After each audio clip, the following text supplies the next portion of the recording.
Sriracha. Give me the hot sauce. Yes, we are ready to roll. Episode 25 of Gimme the Hot Sauce. We've reached a milestone. We're at a quarter of a century. Not bad as we get bigger and better.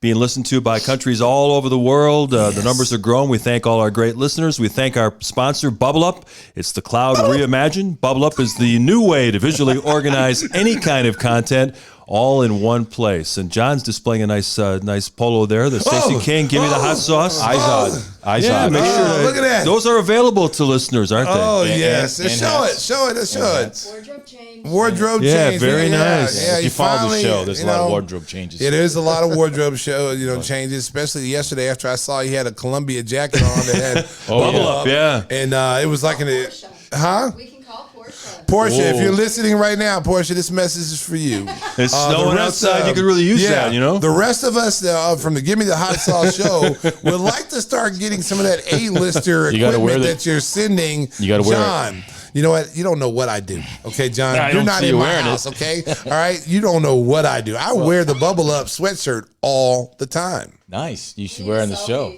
But Listen, you know what? I'm going to send you a selfie of me wearing it, okay? I will. All right? And I also want to get those some little dog sizes so I can give my dogs, my little American bullies, some little baby sweatshirts that say Bubble Up on them so the fans can see that. Because, you know, they got their own IG accounts now.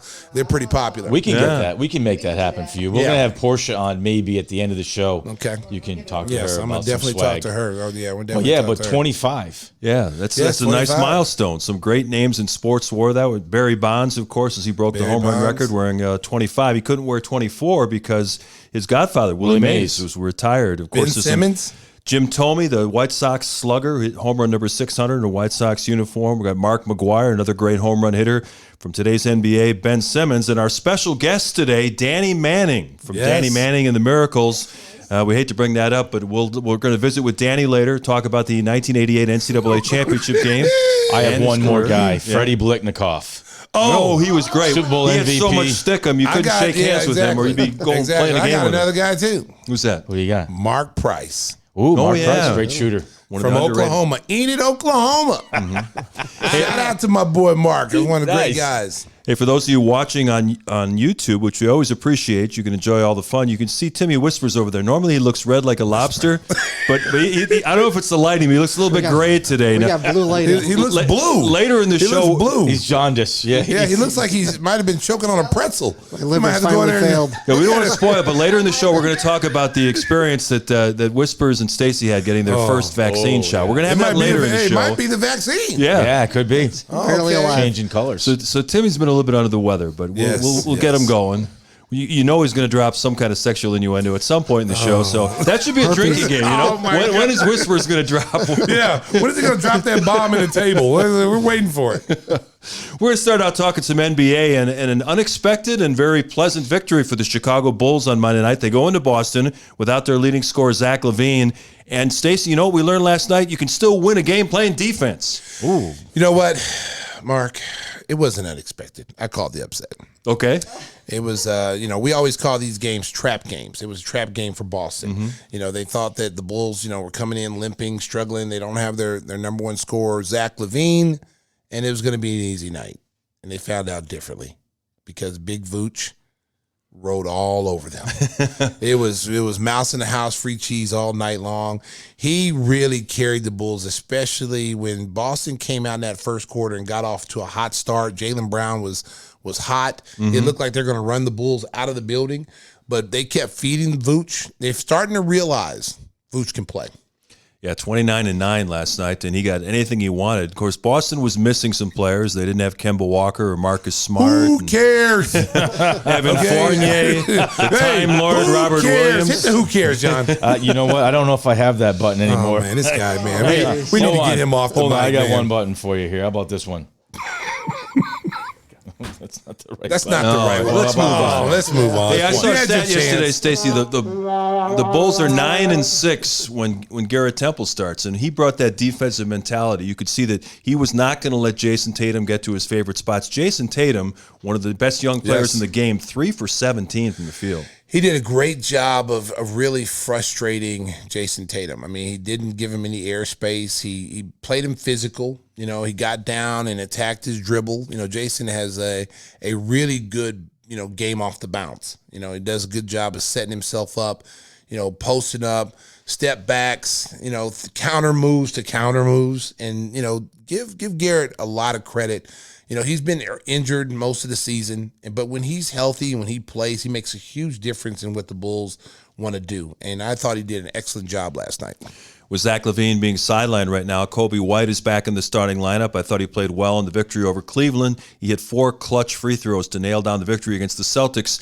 He's still learning as a point guard. You had a telestrator where you showed that sometimes he kind of focuses on one side of the court and misses guys on the other. But it's a growth process, and I think this is important for Kobe to build some confidence over these final 15 or 20 games so that he can go into the offseason feeling good about himself.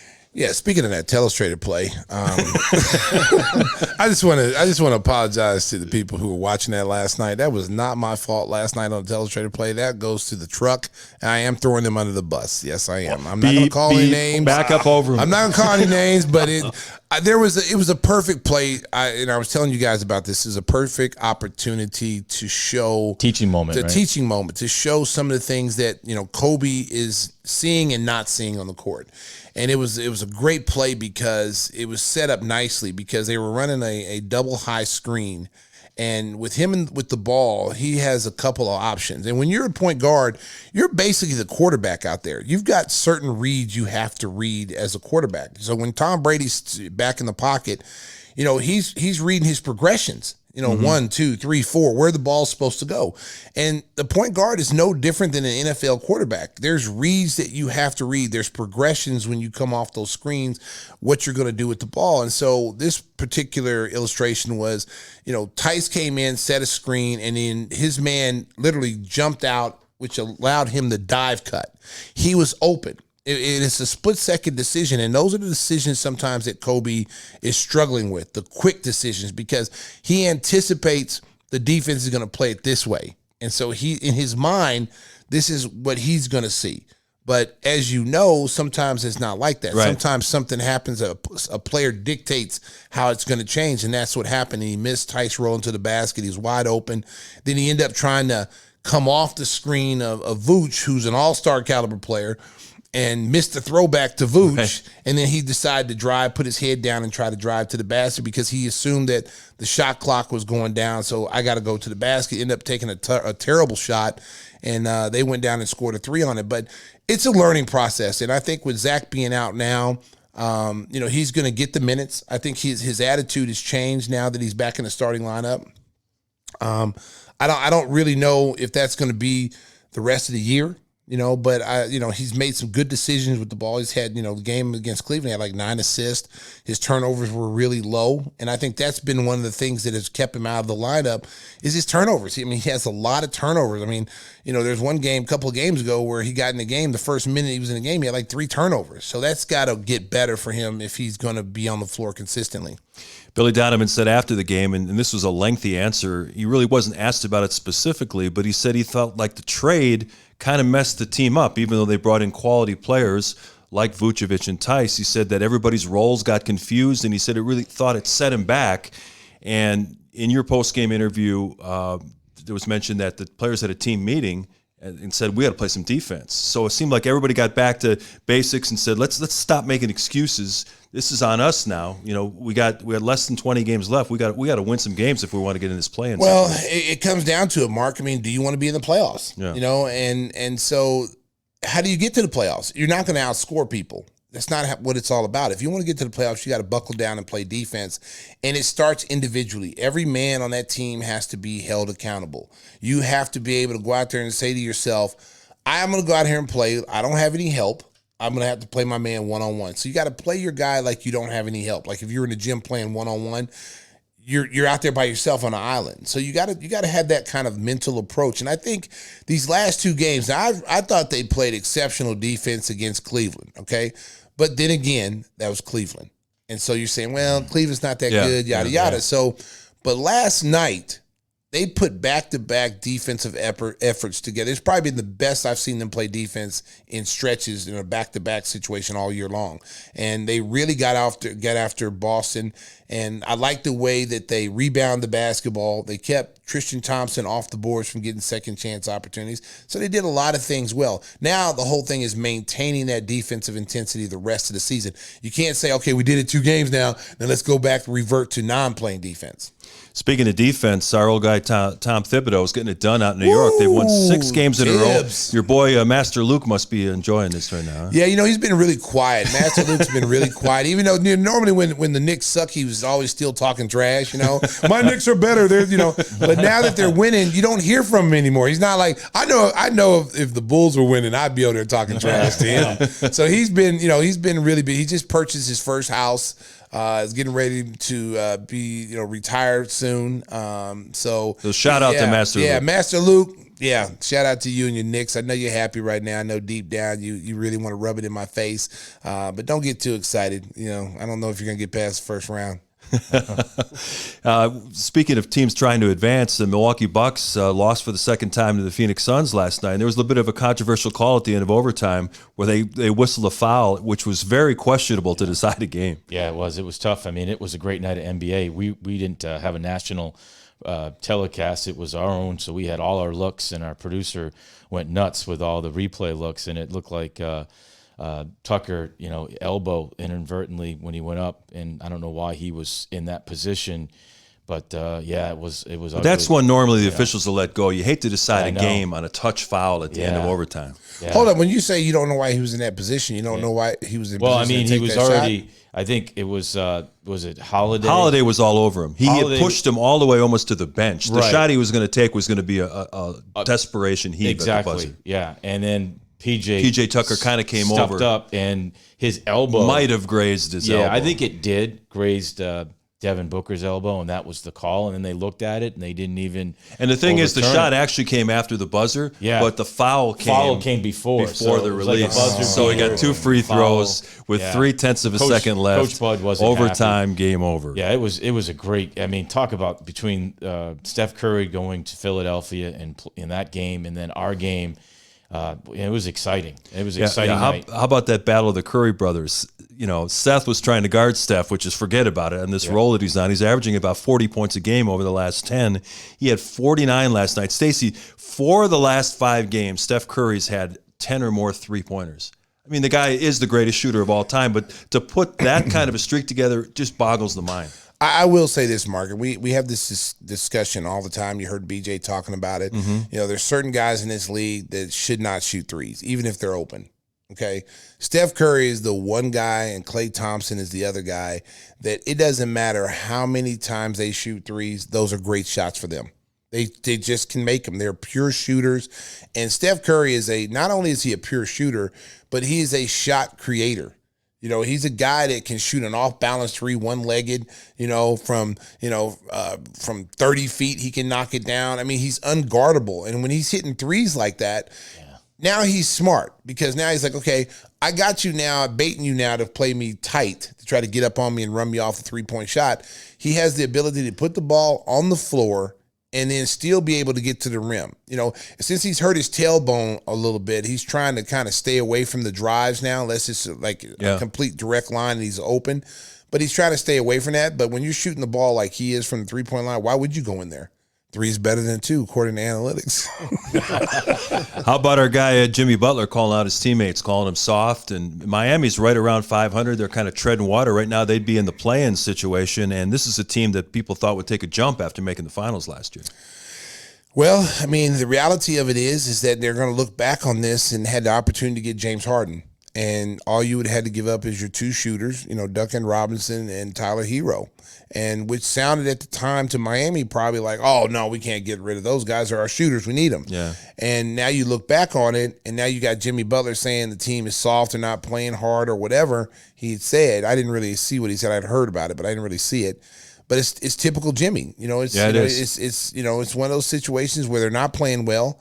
And he's going to hold people accountable. Yes. And if he's out there doing what he's doing and he's playing hard every night and he's, doing whatever he can to help the team win and you're not, he's going to call you out. All the big face coffees and all the fun stuff that he does on the side. And he ain't messing around once he gets between the lines. But Jimmy feels in his mind, he feels like he's a top 10 player, and he has the right to question your work ethic, because if you don't work as hard as him, you're going to hear about it. And, it's been a smooth marriage, in Miami, because all those young players have worked hard. They work hard.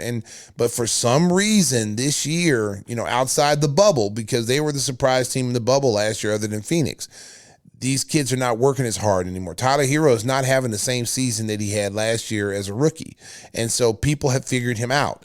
And that's the one thing about the NBA is you could have a good stretch of games. You can have a good rookie year. But sooner or later, teams are going to figure you out and start taking away the things you like to do, which is wide open jump shots. And, I'm making good use of the bubble up folder. So I went right to that article because I put it in there. We're just being soft. That's it. Not getting into bodies, scared of some contact. He called out Bam, too. He said he should play bully ball. Yeah. And Bam's an all-star. Well, I mean, if he did this in Chicago. No question about that. But if you look at the team, bring that up. You look at the team that they have down there.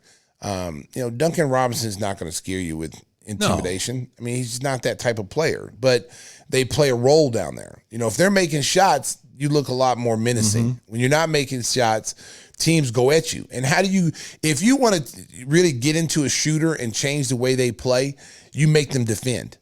You make them defend you on the other end. So those guys, Tyler Hero, Duncan Robinson, they're guarding killers every night at that position. It's not like they're guarding power forwards or centers.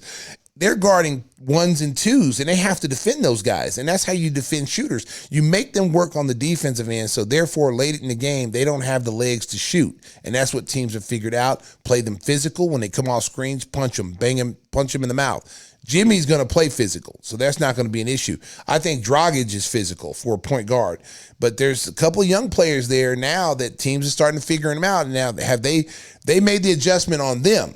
Now, would those young players make the adjustment on how they're being played? Well, missing Jay Crowder, he played there last year, and watching Marcus Smart, Jay Crowder plays for the Suns now. That's the kind of player that you're talking about. Player with dog in him. Yeah. Dog. You need dogs. You need alpha dogs that, guys, like I said, you don't go to a gunfight with a knife.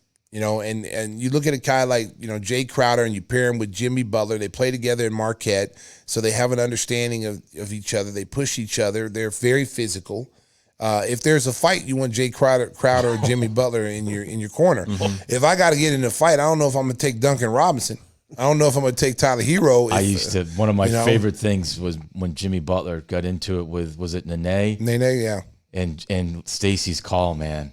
Oh, it's just like he's calling a heavyweight fight, and and it was a heavyweight fight. But Jimmy, you guys, Jimmy's not gonna back down anybody. They went nose to nose, head to head, and step in. You're gonna step in. I mean, just obviously in the best of King, but oh man, I miss those times, man. Who's on your all dog team in this day and age? Yeah, I would say because it's not fair because everybody was a dog in the '90s. Seriously, everybody that played. Portland team had some dogs. I mean, if I was to go a '90s dog team, I would say Xavier McDaniel would be on there. I would say Oakley would be on there. I would put Anthony Mason on there. 2 Knicks on there. I would put like Maurice Lucas. Go back and look at some Maurice Lucas video of him just beating people up, like physically, like fist fight, beating people up. He was good with his hand game, man. His knuckle game was real good. And I would probably say,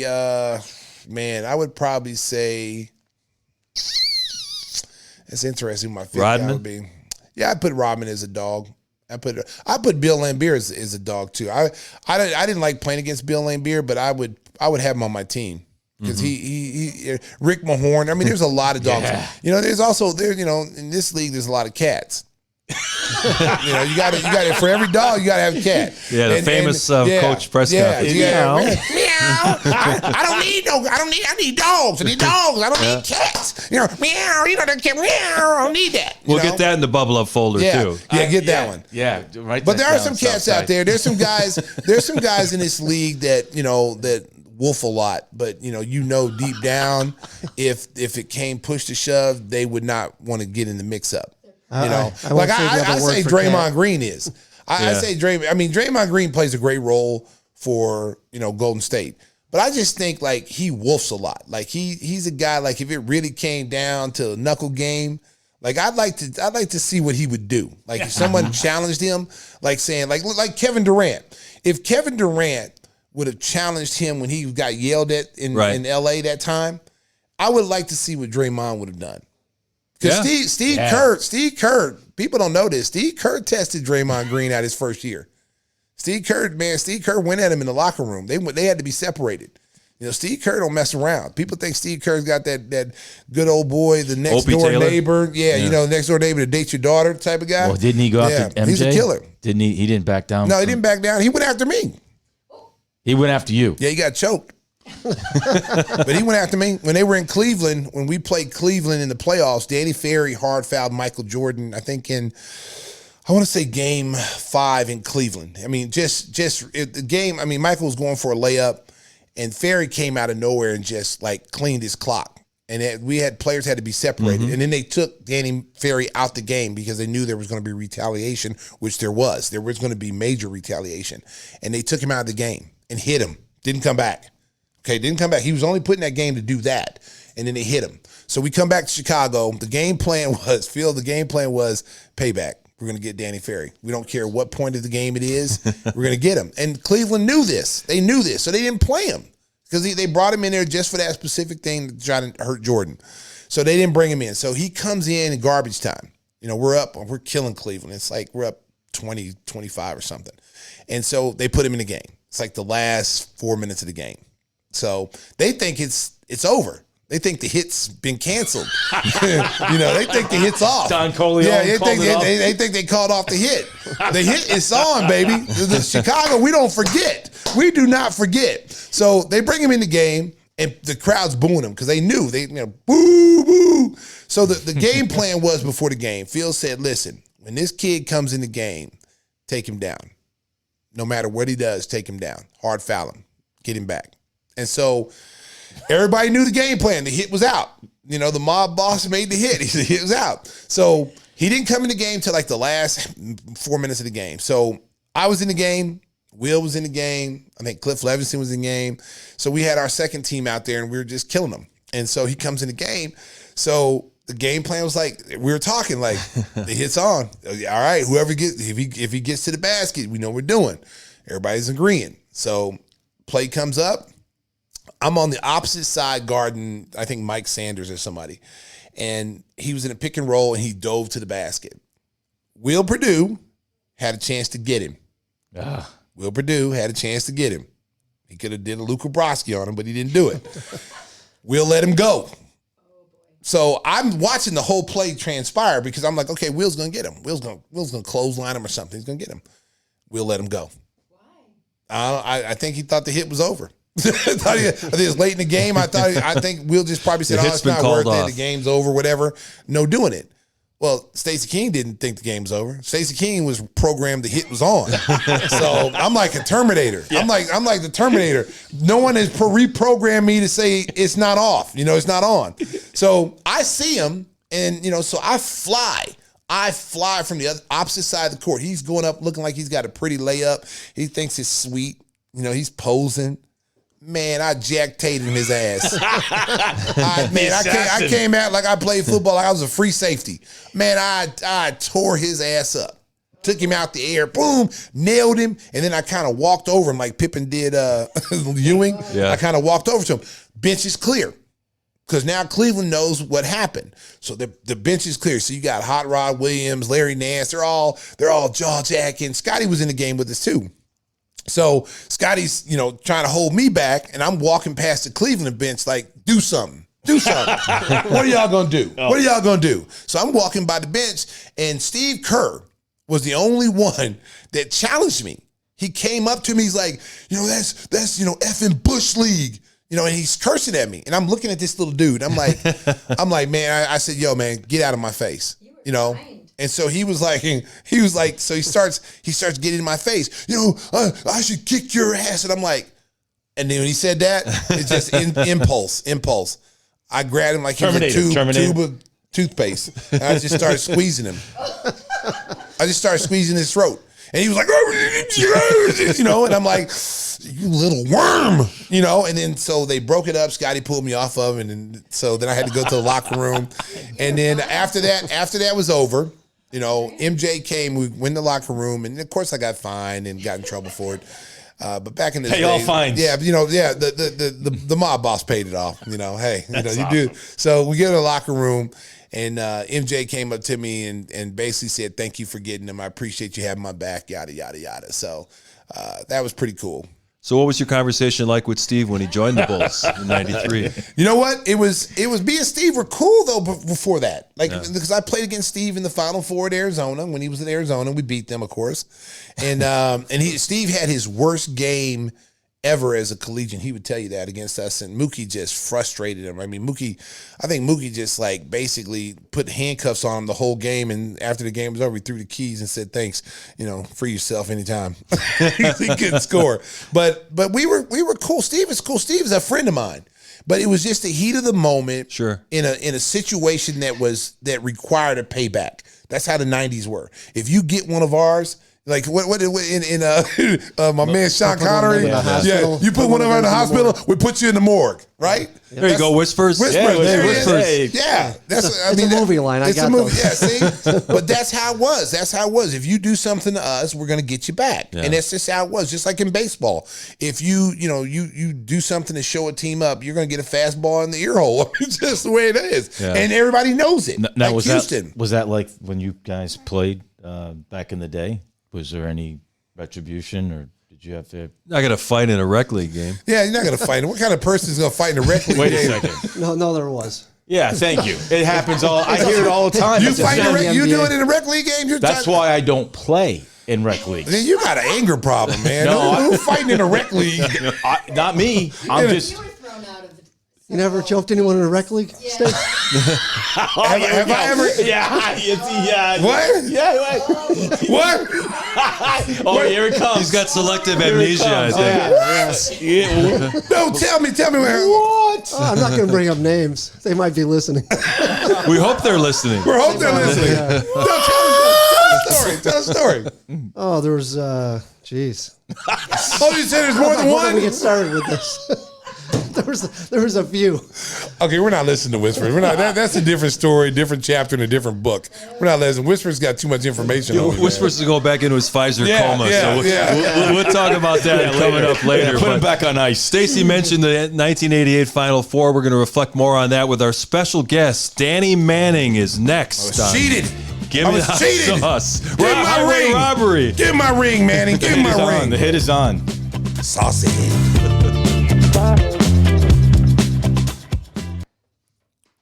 Manning needs the basket and he gets it for Kansas. That's the advantage of having a great player. Steal by Manning. He'll put it down. Here we go. Oh, good. He'll come to the line. Oh, what a play.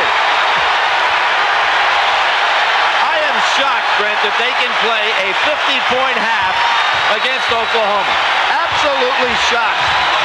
Now, Manning tried to beat King one-on-one before. Here he shows his ability to dribble in the open court and goes for a potential three-point play.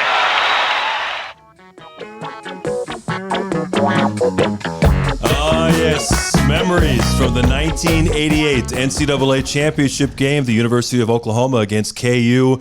And that day, Danny Manning came out on top. You know, when we started this segment, Stacey had a big smile on his face. and now... Oh, boy.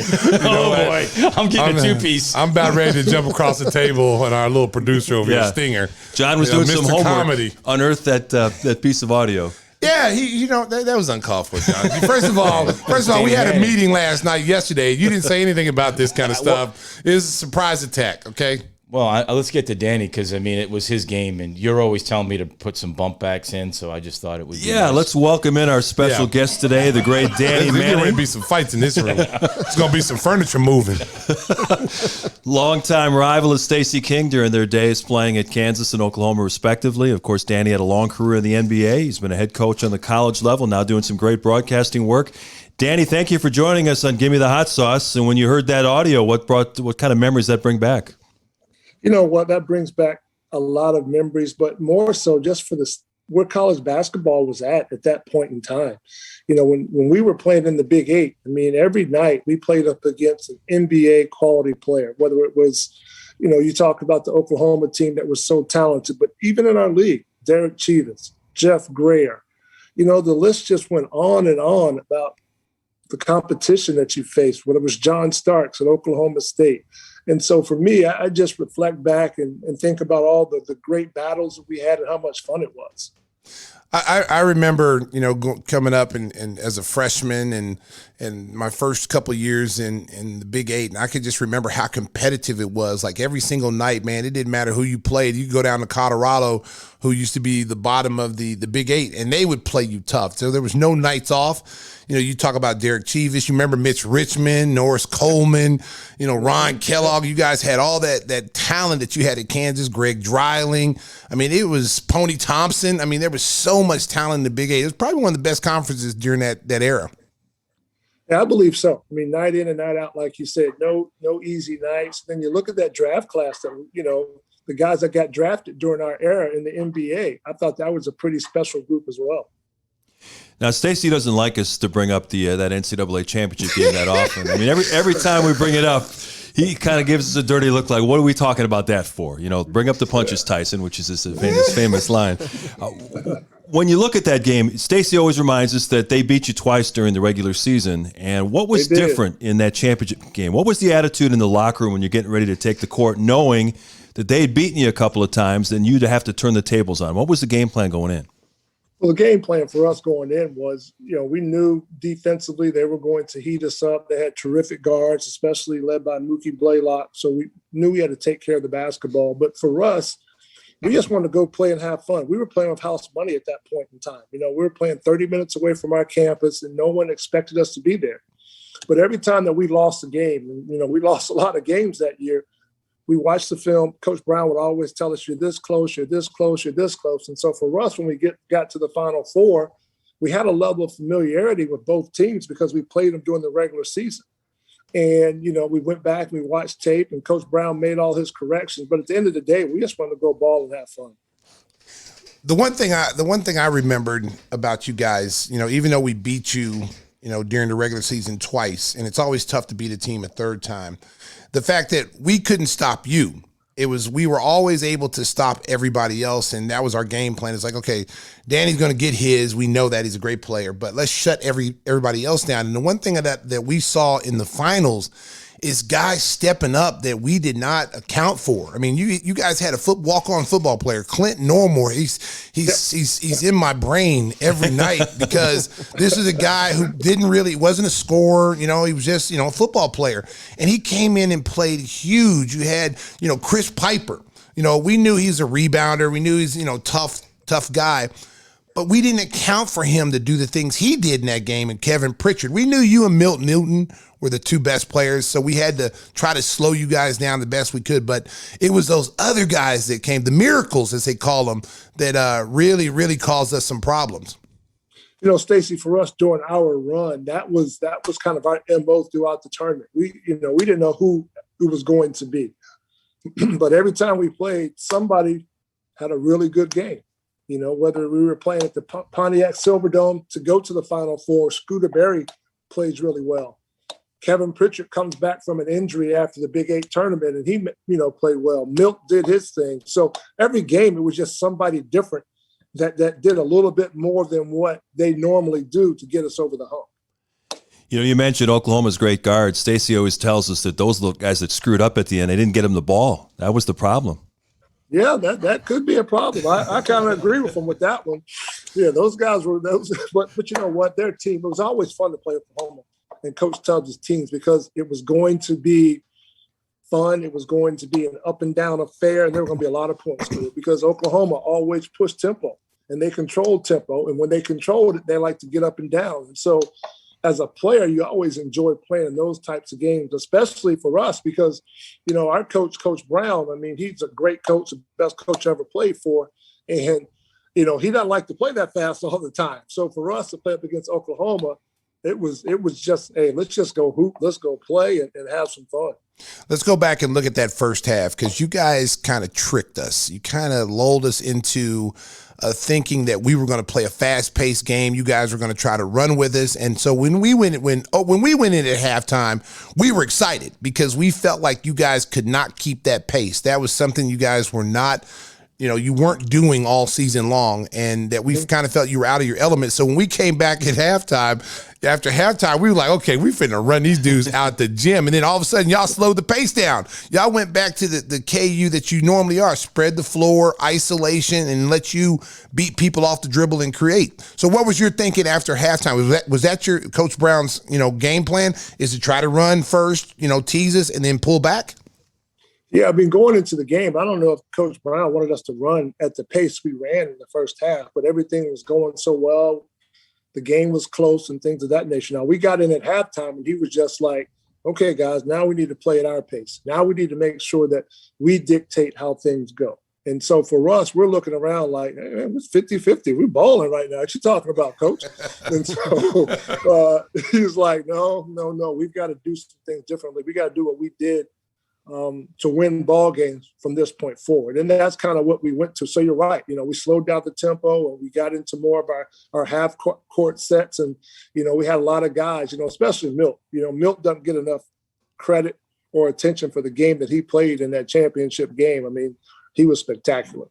Yeah, he was huge. He made some unbelievable NBA style move baskets. It was like, but the one thing, when we were towards the end of the game was close. And I think, and we still talk, me and Harvey talk about this when we go to our reunions all the time. We felt like, I was the leading scorer in the tournament that year. And, going into that game, Dave Seeger, our wing, was really hot. Like, he hit seven threes. I mean, it was unbelievable. I was over there yelling, keep shooting it, Dave, keep shooting it. But then Dave forgot, when you go in at halftime, there was a longer halftime, because they were doing all these presentations, that you got to get back into a rhythm. You got to get back into a flow. And then they just kept shooting, and they were not making them. They forgot about me and Harvey Grant. Yeah. And me and Harvey had 14. I had 14 at the half. I think Harvey had 13 or 14 and a half, but we didn't get the ball in the second half. And I thought that was the big difference. But Danny, I'm not gonna lie, we couldn't do anything with you, man. It was, I ain't gonna lie. I can say this after about 30 years. It took me a while to admit this, but I'm admitting it now. You did kill us, because to me, I feel like you were the start of the point forwards, that we see now in the NBA, with how the NBA is gone, with the guys that are 6'9", 6'10", that's handling the ball. I kind of think you set the tone for like Lamar Odom, being that, big 6'9", 6'10" guy that could actually handle the ball and facilitate offense. Do you think you were the trendsetter when you look back on this? I don't know if I was a trendsetter, but for me, and guys my size, when Magic Johnson and Larry Bird hit the NBA and started doing what they were doing, it gave me a lot of energy, and it gave me a lot of motivation, because up until that point, it was big guys aren't supposed to dribble the basketball. You got to run down. The only place you can be is in the paint, those types of things. And, I'm growing up playing basketball, and I'm looking at some of the coaches that I got, and I go, I dribble better than that guy. He's the point guard. I pass better than that guy, and he's your point guard. I mean, so for me, it was just, I grew up with a father as a coach, and so it was all around skill set. I had great coaches growing up, and so it was just do a lot. And then also, this, Stacey, when you play with the older guys, when you're good for your age, you play with the older guys. And when you play with the older guys, what do they tell you to do? Pass the ball. Pass the ball. Yeah, you're not out here to shoot, young fella. Get me the ball. Yep. And so I went through a lot of that growing up too. And, so for me, it was just trying to be an overall complete player. And, that's the way I needed to play to be effective, because my body didn't allow me to be a true banger or a guy that go down into the post and stay down there repeatedly time and time again and take that type of pounding. So, for me, it was all about just being a complete basketball player. And, I played for a great coach that gave me a chance to showcase that. Stacey, you ready to move on from the NCAA Championship game? Can we move on to other topics? Or? Mark, you know what? Your comments are not going unnoticed, okay? All right. We're going to get Stacey a couch today because this is like therapy. You know, yeah. lay You know back what? Listen, I'm over it, okay? Okay, I'm Okay. over it, okay? You guys we're gonna be moving furniture. I'm just telling you right now. So, Well, we're going to give Danny a little therapy now from the highs of the NCAA Championship to the 1988 Olympic experience. We talked in our production meeting yesterday. Stacey said that the selection of the roster was kind of odd and that Stacey was injured, so he didn't get a chance to compete. What was that experience like for you? Obviously, you know, John Thompson wanted to put together a squad that could play his style, but in the end, it didn't work out, and that led to the Dream Team concept in '92. Yeah, we paved the way for Dream Team. That's how I look at it. For me personally, that was a terrible game that we lost. But and I played bad, and I do think if I would have played better, we would have won the ball game just as a competitor. But I look at that roster that we competed up against, and that was the first time I'd ever put my eyes on Sabonis. And it seems like he gets a rebound in the air, one hand, and throws an outlet pass behind his back to Marshall Lewis at half court, right in stride.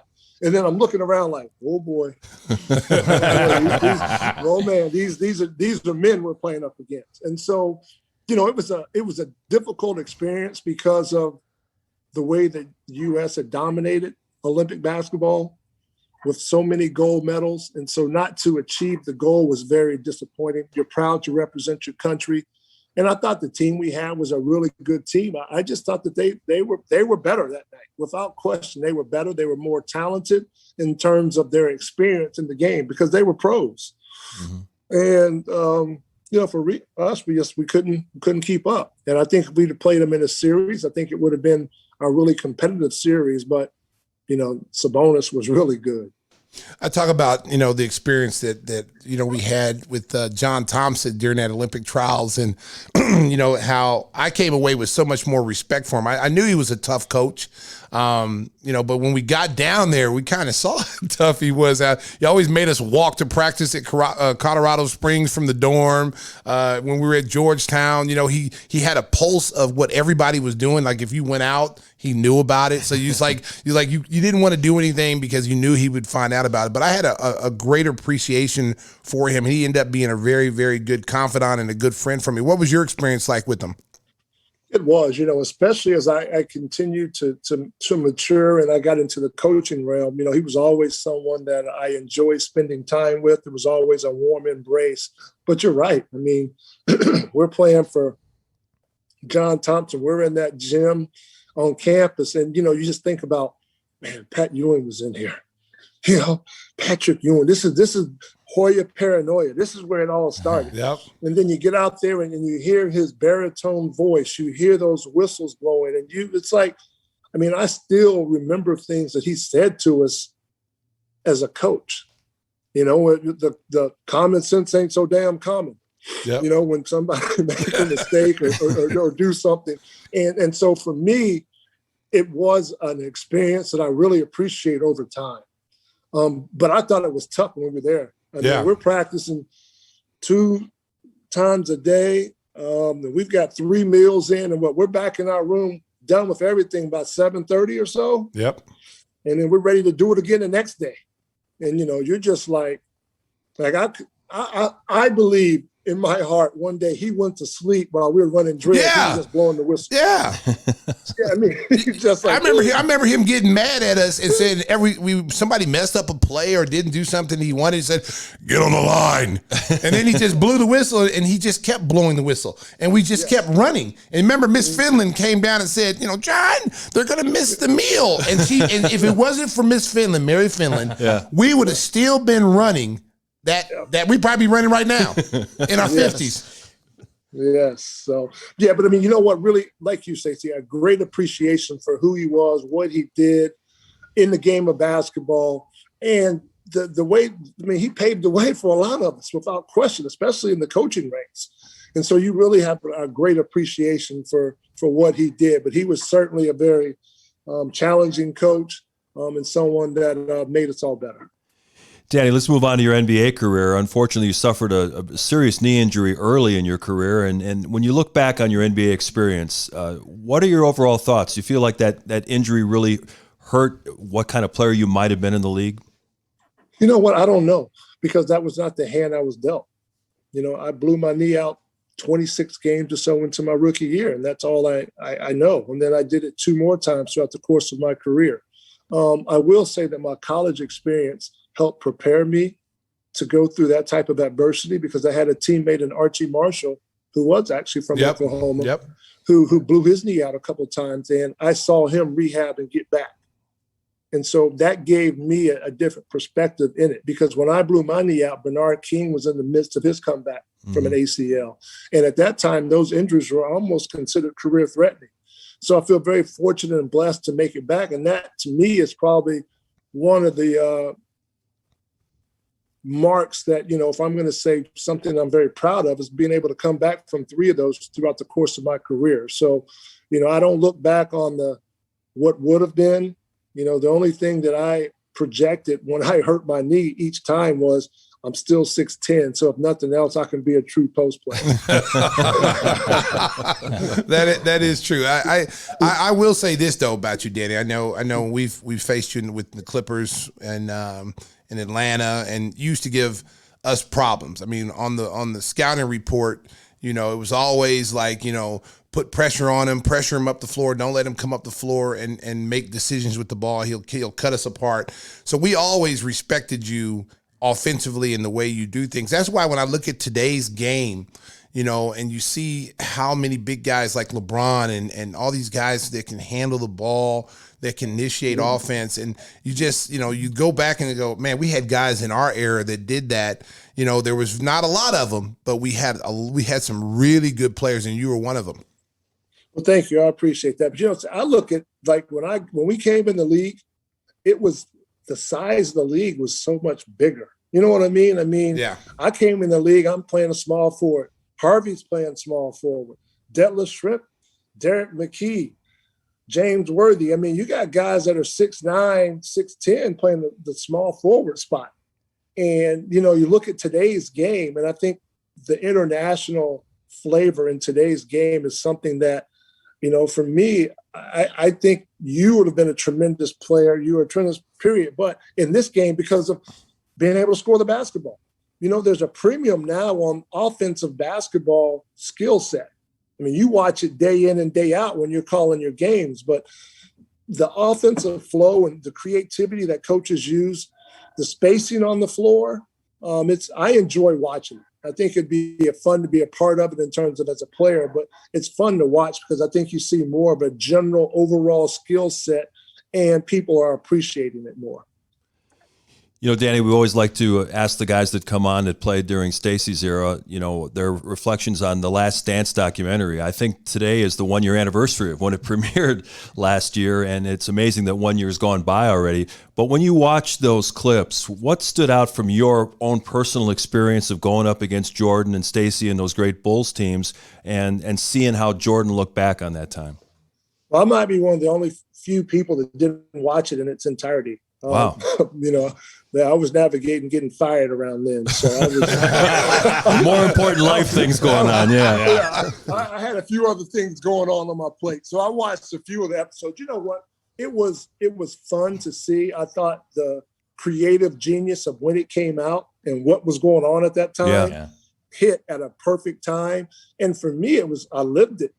Stacey lived it. So it's just like, yeah, those guys were good. No question about it. And they did it in a lot of different ways. And I had a lot of different guys that contributed. So for me, it was nice to see because I could reflect back and think of the memories of playing up against those talented teams. And, one of my better friends in the NBA was a part of it, and Ron Harper, and we used to talk about it all the time. So it was a unique period of time. I feel very fortunate to have played during that era, to experience some of that in terms of just how good the Bulls were. I think the longer that it goes past, sometimes people really don't have the appreciation for what they did night in and night out during an 82-game NBA season. That is hard to do.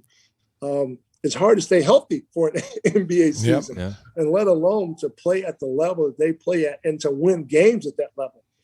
I can't imagine. And the closest team that I ever had to winning games in a manner like that was my first year with the Suns, with Kevin Johnson, Charles Barkley, of course, and Dan Marley, and that group that lost to the Bulls in the championship. Because when I got to Phoenix, their attention to detail was something that I'd never witnessed before because of the Bulls. You know, when they're just like, you know, that we run up against the Bulls, that ain't going to help us win. That's not going to help us win. And so the impact that they had, not only optically from the outside world, but inside the NBA. And guys knowing, wow, we've got to really do something special and hold ourselves accountable to be able to compete with a team like that. Yeah, that's those are some good games. Now you've been college coach for a while now, and you know when it's my question is to you is like how difficult is it to coach today's college kids compared to when you came in as a freshman to playing with Larry Brown and coming to KU? What has changed? What is the mentality? What has changed with today's college player compared? Because I know everybody wants to get to the NBA. That's the goal, one and done. But how difficult is that for you as a coach, knowing that you may have players that have aspirations to play in the NBA and they're ready to leave? You know, I think guys that are in college now, they're in a race. They're in a race to get through and get to that next level without knowing how hard it is to stay at that level. Yeah. You know, and that's the tough part. And then, I mean, and it's also kind of you go sit in a living room and you talk with the parents, you talk with the kid, you talk with the AAU coach, you talk with the workout guy, you talk with the strength and conditioning person, you talk with this person, and it's almost offensive at times to hear them say in such a dismissive, oh, he's just going to play in the NBA. Anyone look at him and go, you think that shit's that easy? Yeah. Do you really think it's that easy? Like, you know, there are only 400 of these jobs out there. You think you're just going to sashay in and just take somebody's job? Like they're just going to say, oh, here you go, take my job. Like you have no idea. And so for me, it was, I understand how hard it is. And it's a balancing act. You know, I walked and sat in so many living rooms where kids were going to tell me, and their parents would say, oh, my child is a one and done. And I'm looking at that kid like, no, he can be a great college player. I'm saying this in my mind. I didn't say it out to him because I would have never got the kid. But you're saying he's a one and done. I'm looking at him going, no, he's a 4 and done. But that's okay because he can go to college, he can get his degree and have a great experience. But he's not on that level. And so that's the tough part of getting people to understand how good guys are on that level, how committed they are. You know, we're in college and, you know, you got guys moaning about we're practicing twice a day. Like, huh? Wow. That's unheard of. And you sit back and you go, man, you got no idea. You got no idea what the off season is like. In the off season, you might go 3 or 4 times a day, depending on where you're at and ramping up, getting ready to go. Whether you go to the gym and you get your run in, you get your skill work in, you get your body work in.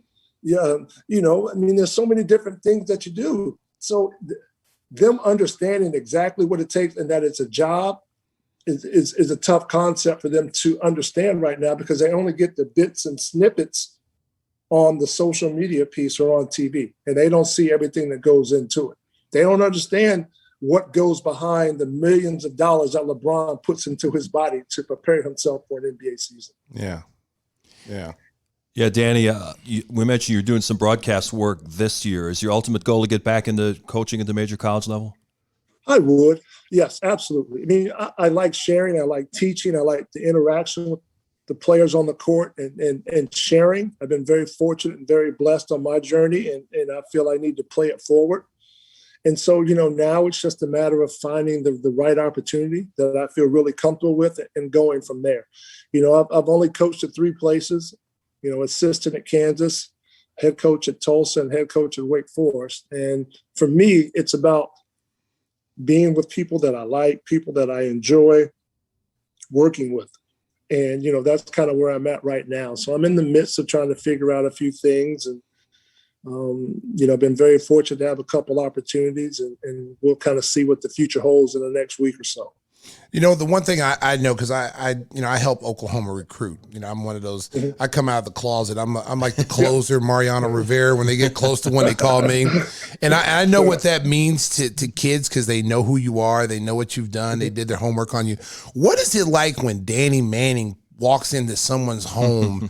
Do you get the instant credibility of being like, this guy was the National Player of the Year, he's one of the greatest college basketball players of all time? Is that like your ace in your sleeve? Does that help you at all when you're recruiting? Stacey, it helps with the parents, and it might help with the high school coach or the AAU coach, but the kids don't know. You know what I mean? Yeah. Kids, they might be able to they'll find something on their phone after their parents or the AAU coach or the high school coach goes, hey, you might want to look them up, or, something along those lines. So when we played, the only people that I remember in that, Stacey, are the parents and the coaches. So, and then once we get in with the kid, we can share some of our experiences with them. But, a lot of those kids,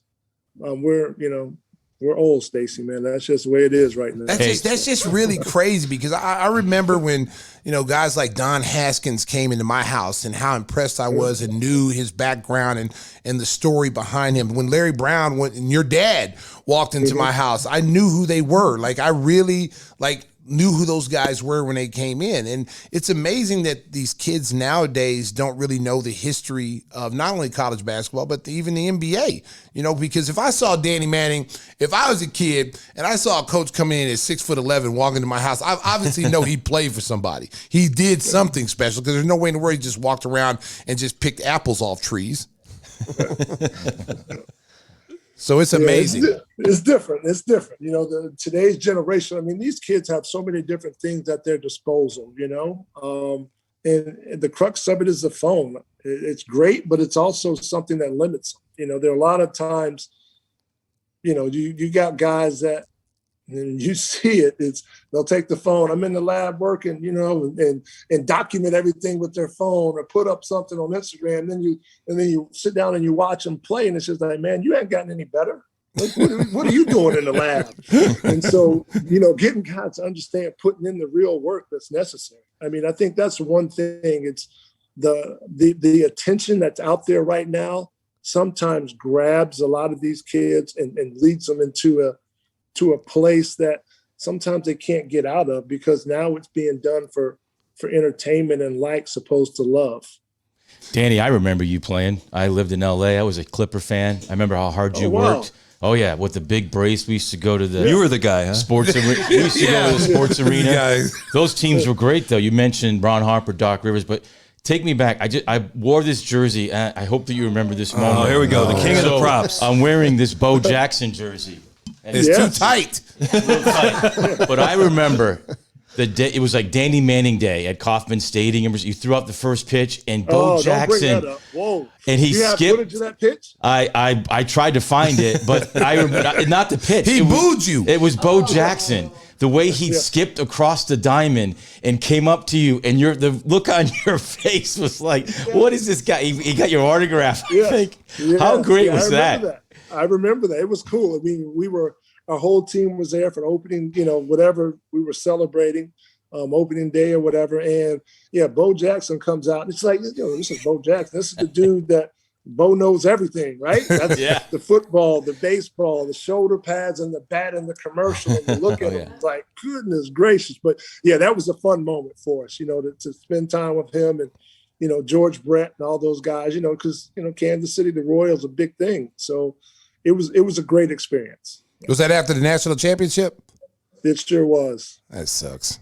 That's terrible. This is terrible, man. That's just bad memories. Hey, I got one more question for you. Is what do you think about this portal? And I know this year was a really tough year with the COVID and everything, and basically every kid in college basketball got a free year.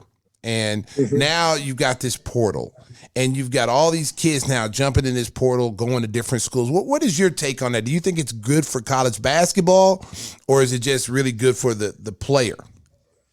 I don't know. I think it depends on who you are and how you look at it. I think the portal gives kids freedom to move around, which I'm okay with. but it makes it more of a business, if you will, when you're putting together your team. Because now the mindset for a lot of coaches that I've spoken to, college coaches, is I'm putting together a team like an NBA mindset. We're doing it for 1 year. There's no more, I'm going to take this kid as a freshman, and by the time he's a junior, he's going to be really good. Kids don't want to hear that. They want to know that they're coming in and they're going to have an impact. They're going to start. They're going to play X amount of minutes or get X amount of shots right from the get-go. And they want to do it without sometimes putting in the work to get to that point. And that makes it tough. Now, let me say this. When those kids put their names in the portal, they understand how tough of a business it is because there are more kids in the portal than the scholarships. Yeah. Now, if I'm a high school player, I'm starting to panic to a certain extent because if I'm a college coach and I'm like, well, I don't know. This kid is really enticing to me because he's already played in college. Yeah. He's already got some college experience. Now, this freshman kid, he could be really good. But if I'm building my team on a year-by-year basis, 1 year at a time, I might look at the older kid, the more experienced kid, to have a quicker and bigger impact on my team than a true freshman.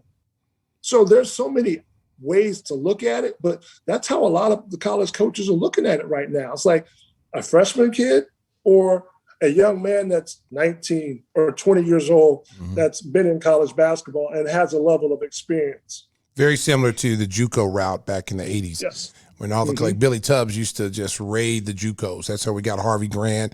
And it's kind of similar now with this portal. You're getting an experienced player that's got, 2, 3 years, 4 years of experience, and plus they didn't lose a year this year. So basically this was a free year for guys to play, and I just feel like it would be just so difficult for coaching because, our new guy, Porter Moser at Oklahoma, he has an opportunity right now to lose 3 to 4 players out of the portal. And that's half, and those are all rotational players. So he's coming into a situation where he thought, like, hey, I got this returning guy, I'm going to be pretty set for the next couple of years. And those dudes are in the portal. And it's like, whoa. Yes, it's different. It's, everybody, a lot of times when a new coach takes over, you're going to have some people leave for whatever reason. That's just the way it is. But, a lot of these guys now, the grass is always greener in a different pasture. And a lot of times they get over there and they realize that, wow, I had it pretty good where I was at. And so, a lot of it is mindset. A lot of it is the people that are advising these kids. They mean well because they want the best for that individual. But sometimes the information that they're giving or only listening to is something that they want to hear. And so a lot of times it's not like, well, this is the best case scenario. But, you know what? Have y'all talked about the worst case scenario? Because everything is not going to be peaches and cream everywhere you go. You're going to have to go through some adversity and hardship. And I think that's the toughest thing now. You alluded to JUCO players when we were coming up. But, Stacey, they only went to one school and then they went to their next 4-year college. Yeah. You got kids now in the portal that will have gone to 4 schools. Wow. Their college career. Wow. Like 4 schools. That's a pro mindset, right? In terms of, I'm going here for this year. I go here this year and I go here this year. And everybody's situation is different and circumstances are different. It might have been coaching changes. It might have been philosophy changes with those coaching changes. I get it. But can you imagine that? There are kids that will leave college playing at 4 different schools. That's crazy. I would never have thought that it could ever happen. Yes. So that's the day and age that we live in. And, the freedom part for these kids of being able to pick up and move is good. But they also have to understand that what the coaches are picking from and the options that they have, you got options to go get some experience. You got options to go get a talented player that understands his role a little bit more than maybe a young kid walking in the door. So I think it's going to be an eye-opener for a lot of the high school kids. I think it's going to be an eye-opener for a lot of the kids that put their name in the portal because they think that the grass is greener on the other side and they might not get the opportunities that they were hoping for or told that they were going to get And then they're going to have to settle for something. And then when you settle for something and you don't like it, when you get there, what's going to happen again the following year? Yeah. You're right back in the portal. Now with the way the new college system is, and all these kids get a chance to test the pro water. They get a chance to, not hire an agent with the opportunity to come back. Okay, so my question, tell the listeners who may not know this, okay, what is your process as a coach? Do NBA personnel come to you and say, okay, Danny, you got, such and such John Jackson as your 2 guard. Here's a fair evaluation of this kid who wants to go pro, but he hasn't hired an agent. We don't think he's ready. We think he needs to be seasoned another year. Okay, so now you've got that information. Is it that you go talk to the player and his family, or is it, how does that get to the player to realize that, okay, this is what the NBA people are saying about you? And do they take it seriously, or do they think, oh, you're just saying that just to keep me here? Stacey, and for me, how I handle those situations, when you have an underclassman who wants to declare or get NBA feedback, you fill out paperwork. And when we fill out the paperwork, we put the information for the parents, the kid, and me, the head coach or the coach. And so when that information comes back, it comes to all 3 of us. And then from there, I have a 3-way call with the NBA, kid and his family, and myself. And all I do is just listen to what the NBA says. I have in my mind what I feel is going on, where that kid is at, but yet and still, if you tell them the truth, will you tell them the truth? A lot of times, some resentment could creep in there because they do revert back to saying, well, you're just trying to keep me here. And so for me, the best way to handle that is the dialogue is open and it's 3-way, but it's coming from the NBA. And they'll tell you, we think you'll get drafted first round, top 15. Or you're mid first round, or you're late first round, or you're early second round, or you're mid second round, or you're not drafted. And I've had kids that get that feedback, and it was the percentage of you getting drafted is 10% late second round. And all that kid hears in their family is, I got a chance. Wow. Right? That's what they hear. They don't. But you know how many other people are getting that same information, the feedback window for that? It's a ton of kids. There are 2 rounds. There are 2 rounds that you get drafted, and only 1 is guaranteed. And so for me, that's how I handled it, because, I tried it of saying, hey, this is what I think, Then you hear the kid go, man, you don't believe in me, coach. No, I'm not saying that. I'm just telling you what that next level is like and how hard it is. And so for me, it was just a matter of, I want to let the NBA give the feedback. Kind of sums it up, Stacey, the classic line I'm going to let the NBA give the feedback. And if they want to talk about it, I'll be happy to talk about it. But it's self-explanatory. It comes back out and they tell you exactly where they feel you're going to be drafted. And most of the time, it's pretty accurate. I was going to say, it kind of sums it up, the classic line from Dumb and Dumber. So you're saying there's a chance. That's right. That's right. And the parents want to believe that there's a chance. Danny, we want to thank you so much for spending so much time with us today. We wish you best of luck in getting back into the college game. Look forward to seeing you coach once again on the NCAA level, and we'll look forward to watching your broadcasting work in the meantime. So thank you for joining us, and you'll always have those memories of that 1988 NCAA championship. And I just want to say I appreciate you not flashing that ring of that championship, because we got the silver ring. I'm just glad you didn't show that ring. That's your true friend, Danny Manning. You're a true friend. All right, guys. Thanks a lot, guys. Take care. Take it easy, bud. Stay in touch, boy. Okay, Off the wall coming up next on Gimme the Hot Sauce. Shocked, Brent, that they can play a 50-point half against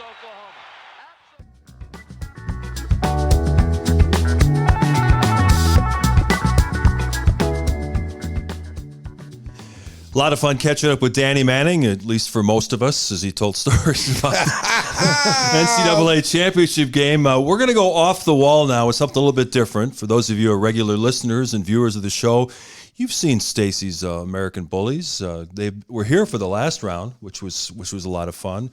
When we see Brixton and Kobe Kai. So, Stacy's been struggling at times with trying to train those pups, and they get a lot of energy. And we've all had experiences with dogs. We've all been dog owners in our time, and you've probably seen photos or seen videos, clips of my little dog Mimsy, which is a combination Maltese Yorkshire Terrier, only about 8 to 10 pounds. She's very feisty though, always wants to yap and run around. And every now and again, I got a good friend over. We have beers down in the man cave, Stacy, and she likes to come down and she'll be really affectionate. And all of a sudden, she'll just turn on my friend and just start barking at him, just looking up at him, just like it's an intruder.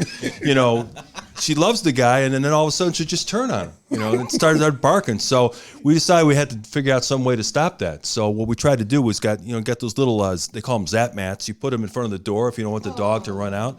So decided. Too much barking. Here's Susan. Oh, she's already anticipating. Yeah, she's she's getting ready to call the Humane Society. As you know, Stacy. Anonymous call. Sometimes enough is enough. So little Mimsy had to get a taste of the old dog mat. So stop the barking, or you're going on the mat. Wow. So they got different settings, as you're going to tell us about later. So just put her on there and jump straight up in the air. But the thing is about dogs is at least for this dog, it hasn't really worked. It hasn't been that effective. Really? It should be really quiet and kind of go off with the tail between her legs and then just go right back and start barking at my friend again. So, wow. I don't know. You might have to physically pick her up and put her on the pad. Throw her on it. Watch Throw her on it. Here, Mimsy. Throw her on the pad. So, yeah, I mean, we're going to let Stacy wrap this up, but he's got a great story about that. But let's go around the room. Whispers, you got a story about a dog in your life? Yeah, I agree with you. Barking is a problem. And my dog, we had to put on one of these auto collars that if he just started barking after a few barks, starts zapping him.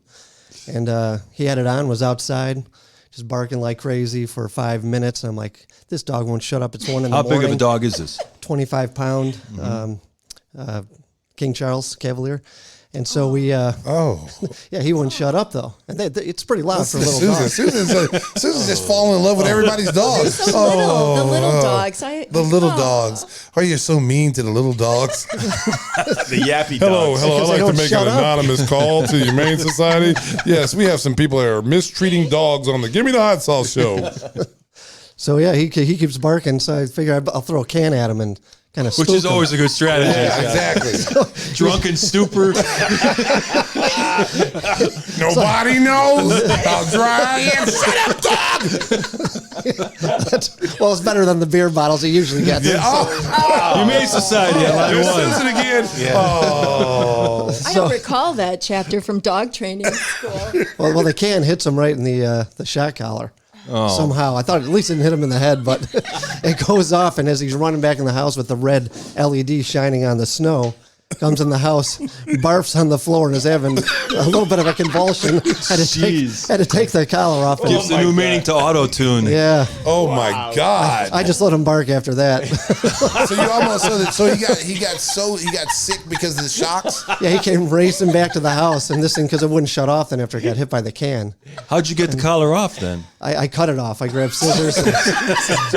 We're doing surgery. Wow, Dr. Whispers is going in. good. The dog is being electrocuted by a can in the throat, and he cuts the thing off. Wow! Now the dog sleeps in his bed. He's Oh my goodness. Yeah. Wow. Yeah, it was ugly. Okay. I don't know what's worse, the shot collar or throwing a can at it. I think throwing a can is the I didn't think I was worst. going to hit him. And then the can is Just stuck land by like a him. magnet. Timmy gave him both. Yeah. The That's, two-piece. Yeah, you got two. that's a traditional Doggy two-piece. two-piece. Well, then I filled his bowl with beer. He was fine after that. Oh my God. I don't think we should be giving dog training advice to Stacey. Yeah. Oh my gosh. All right, Walsh, it's your turn. Well, as I mentioned, we should not get any kind of award for dog training because our dogs are so poorly trained. But we have a yellow lab, Mr. Brady, and he was virtually impossible to train on the electric fence. But we did have one noteworthy incident. Just when you're sure he's trained and he's never going to blow through the gate again. There was a guy, he had to be $3 bills, just had surgery on his knee, had no business riding a bike. So he's riding a bike, with a dog on a leash, which I think is just ridiculous to begin with. And Mr. Brady, I don't know, he got triggered and he blew through because he wanted to run with him. Yeah. And the guy ran him over. He had tread marks across his stomach, and the guy fell off his bike, and it got really ugly. And he's, I'm going to sue your ass, and just Really? yeah. Is Mr. Brady okay? A neighbor. Oh, yeah, Mr. Brady. I mean, after getting shocked and run over, he couldn't have cared less. And the guy blamed Mr. Brady. Well, yeah, he did. I mean, it's kind of Mr. Brady did. No, that was his first thing. He yelled at, like, "What? You got to control your dog." John, were you there? Yeah, I Yeah. was actually. Okay, how did you handle this situation at the Southside? He was Ambulance? throwing passes to Mr. Brady. Well, I heard the ruckus. It's not good because I'm like, what do you mean? You just ran my dog over. You need to control your dog. And why are you riding a bike with a dog? John, I was thinking the same thing. I mean, why are you riding a bike with a You've done dog? it. You don't look like You've you're capable done of doing that. I said. And he kind of looked at me and he had some glasses on and he got back on his bike and hobbled away. And then I realized he lives like two houses, not two houses, but 2 streets over. I'm like, oh God, But yeah, that was the end of it. So we drove him home, and when we got to his house, he had a huge Packer flag. Oh, that's and right. I thought, we drove him home. Oh, That's right. After I yelled at him. I rode his bike That must have been a home. fun ride. Wow. Yeah. That's right. I offered to give him a ride home because his bike, I think, the frame was bent. wow. Mr. Brady broke his bike, He huh? did. So no dog training advice from the Walshes. Oh, Definitely my not. God. Did you name the dog, John? Yes, he yeah, did. I Come did, on, I man. did. I'm surprised he didn't have Mr. Rondo. No. No, we, That'd we be the got next dog name. We- This is our Mr. Rondo. Yes, I did. we got a We got in a the year girl that dog. Brady got hurt. Yeah, we got a girl dog 2 years later, and the kids wanted to name her Giselle. And I said, no way. my God. Celebrity marriages never last. That was my famous last words. They went with Little Molly. Actually, Bello, short for Belichick. No, Little Molly. Yeah, Little Molly. Little Molly. That's Yeah. cute. That would have been a good I did talk to my Yeah, we fantasy heard the camp Paul coach. Molitor story. We want to hear it. Yeah. Stacey, That was save us episode from that Paul 24. Molitor story. Right? Okay, so America, I'm in the process of training my dogs. Okay, so I'm paying someone to train them. I'm not doing it. I'm just kind of reinforcing what they're learning at their little school. They go to school 3 days a week, and it's like going to like daycare. They go there. Everybody knows them. They run in. They're so happy. Boom, boom. I pick them up like 5 o'clock at night. They're wore out. So I'm like, great. So I reinforce what they're teaching. So this weekend, little Kobe, the youngest one, who's like 5 months old, he's starting to feel himself now. He's starting to He's strong, too. Yes, he's very strong, and he's starting to act like a juvenile. He's going from baby puppy to juvenile, where he doesn't like to listen. Yeah. And so it started when he goes into my neighbor's yard and poops, and I'm calling him, Kobe, we got a huge backyard, but they don't want to go in their yard. It's almost like, well, we don't want to mess up our yard with poop because we don't want to step on it. And this guy's not going to pick it up until the end of the week. So let's go over and poop in this guy's yard. So they go over and poop in this guy's yard. And I'm telling them, come back. They don't listen. So I told the trainer, I say, hey, man, I don't know what I'm paying you guys for because you gave me this little clicker. And that's supposed to. It's kind of powerless. Man, the clicker sucks. Yeah. It sucks. So this weekend was really, really, really bad. So the first incident, I was in my house and Amazon dropped off a package. So the dogs heard, they ring the doorbell. Dogs, rah, rah, rah, rah, rah, rah, rah. So we go to the front door. I said, all right, let's go see who it is, guys. Come on, boom. So we go to the door. They know not to go outside unless I go outside. So I had a neighbor that was walking across the street on the sidewalk, and he was across the street. So it's a street with the cars keep going. So little Kobe is between my legs, and he's standing between my legs, and he's barking. And I kind of got him in a not a serious headlock with my legs, but I kind of got a little pressure on him, like, don't you even think about it. Sleeper hold. Yeah, just, because he had that little feeling like he was going to run, because he's been doing this lately. So I'm like, no, he's not going to run. Because to get out the door, you have to go through my legs, first of all, and then you have to jump off the stoop. Mm-hmm. So I'm like, he's not going to do that. He's not that athletic. Because you guys seen Kobe. He's a little bit on the chubby side, but he's starting to become more athletic. So this guy's walking across the street. He starts growling. And I'm like, That's not a good sign. I'm like, easy killer. Easy killer. Don't even think about it. And I feel him like inching, like he's in the starting block. And so all of a sudden, he takes off. Literally runs between my legs, jumps off the stoop. I've never seen him do this. Jumped off the stoop like Benji. And he jumps off and he goes hauling ass across the street. I'm yelling, Kobe, no. I've got no shoes on. I'm running out there trying to chase him. He runs across the street. Doesn't look, it's not like he looked both ways. Like, okay, there's a car coming left, coming right. He just takes off. And so he goes over and the guy goes, oh, he's a cute puppy. And so Kobe jumps on him and he's hugging him, all that. And I'm like, you little shit. Like, this dog was expensive. And the last thing I need for him to get hit by a UPS truck or an Amazon truck, because those guys fly through my neighborhood. So I get him. And I'm like, you can't do that. You can't. I'm giving him the treatment all the way across the street. He's looking at me like, man, get on there with that. I'm not listening to that. I'm a teenager now. I'm only 5 months, but I'm a teenager. So he goes back in the house. I'm like, oh, man. I called the guy. I said, dude, how do you guys keep him from running? And he's like, oh, we use an electronic collar. I can, you come in Monday. I'll show you how to use it, yada, yada. I'm like, man, I can't wait till Monday. I can't wait till Monday. So I took him outside to go potty like an hour later. Another incident happened. So we're in the backyard, and I'm throwing the ball, and they're chasing it. Brixton's train. He's having a good time. Kobe doesn't like to run too much, so he's just kind of looking at Brixton chase balls. It's kind of on the lazy side. So all of a sudden, a little kid has a bike. He's riding by on the street. And I'm like, oh, my God, please don't let Kobe see him. No, he's not going to see him. He's not going to see him. I turn around. I hear a bark. Rah! And he takes off, and he's on a full Usain Bolt sprint. I'm chasing, me and Brixton's chasing him. No, Brixton's probably saying dog language. Come back, Kobe, please come back. He runs out in the middle of the street again, and he's jumping up on this kid.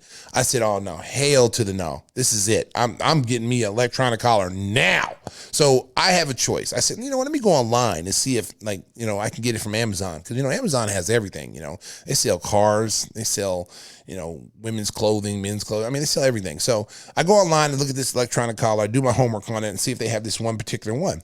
So they have one. Delivered same day. Unbelievable. Same day. So it's probably 12 in the afternoon. It got there like around 6. It was too late to use it. Plus I had to charge it.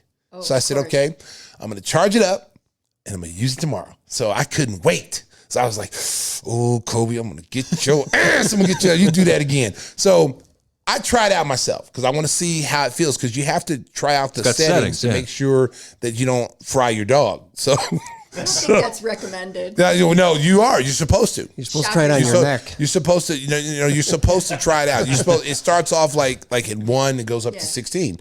So I put it on 7. I'm thinking, okay, 7's not bad. I should be able to take a 7 shock. It's not that big of a deal. It's not like the invisible fencing outside, because that's a more powerful current. Mm-hmm. So I'm like, okay, this shouldn't be that bad, So I'm doing the vibration, and I'm like, okay, I feel the vibration. That's cool. I hear there's another button that makes a beep sound, beep, beep, beep. I'm like, this is cool. So I may not even have to use the shock. So I said, let me just check the shock out. So I put my finger across the prongs, and I hit the shock button. And I literally jumped out the chair. I literally thought my heart stopped. I was sitting there like I had a heart attack. I was like, oh my God, I think I killed myself. I'm sitting there I felt like I really got electrocuted. I'm like, oh, hell no. Let me turn this down. But I like it. I said, I like it. I'm going to give this to the dog. So I turned it down to 4. So the next day the dogs go out, and first thing they want to do, they want to go poop in the guy's yard. So I'm yelling, all right, boys, no pooping in the yard. No pooping in the yard. So I hit the little vibration thing. Brixton is smart, because Brixton recognized, wait a minute, this doesn't feel good. And it's not shocking. This just vibrates. Right. Yeah. So he's he's looking around. He's looking around to try to find out where this buzz is coming from. But he stops, because every time he moves towards the neighbor's yard, I hit the buzzer, and he stops. So he doesn't go. But Mr. Kobe, he doesn't want to listen. So he's inching closer. I'm like, Kobe, come back, buddy. And I hit the little beep, beep. He doesn't stop. I hit the vibration. Beep, beep. He doesn't stop. He turns around and looks like, where's it coming from? Then he commenced to walking. Okay. And I'm like, please, God, don't make me shock this little puppy. Please, I don't really want to do this. I really just want for him to learn how to use the vibration. So I hit the vibration again. Doesn't stop. And he's starting to go up. So I'm like, it's time for the shock. I didn't want to do it, and I shocked him. So I hit the shock, and he literally jumped up, just kind of like I did. He jumped up like a dolphin out of the water, does a 360 spin, and he's in complete shock of what happened. What just happened? So he recognized, okay, I went too far. So I got to come back. So this morning, we had another situation. So now he's going up to poop, but he remembers, like, I got shocked somewhere around here, but I hit the little vibration button, so he recognized not to go up there. I say, great, it's working. So now I don't have to use the shock again. Just that one time got him. I thought it was over. It was not over. So today, another person was across the street walking their dog. He takes off. Oh no! I'm hitting the beep sound first, then I hit the vibration. Kobe, stop! Kobe, stop! Kobe, stop! Come back! Come back! He just keeps running full speed. Then all of a sudden, I had to hit the shock again. Stopped him in his tracks. Where'd you get him? He was halfway down the driveway in a full run. He was a full run, and I hit him with that shock, and it was like somebody stopped him with, like, he ran into a wall. It was like boom. He was like, "Rap!" And he turned around, and I felt so bad, but I'm like, dude, I'm sorry. I can't allow you to run out into the street, and because they're so fast, they're like children. They're so fast, and there's no way that my old ass gonna catch him. So I'm like. He was an expensive dog, and I would be devastated if my dog got hit by a car. I've seen dogs hit by cars, not none of my dogs, but to have one of your dogs get hit by a car and possibly die, that's like the worst thing. So if the shock treatment keeps him from doing that, so be it. But I tell you what, we came back in the house today, and I thought I heard him, because it was like on 4, it was like low, but. He was mad at me. Like, he ignored. He didn't want to. It was feeding time, and he didn't want to. Normally, he comes up on me and he's loving on me. He just stayed away from me for like 30 minutes. Like he knew I did it. Don't hit that button again. I tried to play it off like it wasn't me, like it was something out of the sky. But he just looked at me like, man, how could you do that to me? How could you do that to me? Next time you bring Whispers over, he'll think he did it. He might do like in Once Upon a Time, what was that movie? Once Upon a Hollywood. Yeah, Once Upon a Time in Hollywood. I'm trying to train my dog to do that to like Whispers and Stinger, where he just goes and attacks their lower extremities. Doesn't he click?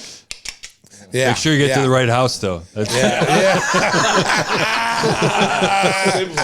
always the problem. Good one, Mark. There you go. Hey, we mentioned at the outset that Tim doesn't look quite right, and part of the reason for that is that Stacey and Tim have a story about their experience getting their first vaccine shot. That's our on the down low segment, getting the real skinny on what's going on with the vaccine shot. Whispers, why don't you start us off, because it didn't go that well, did it?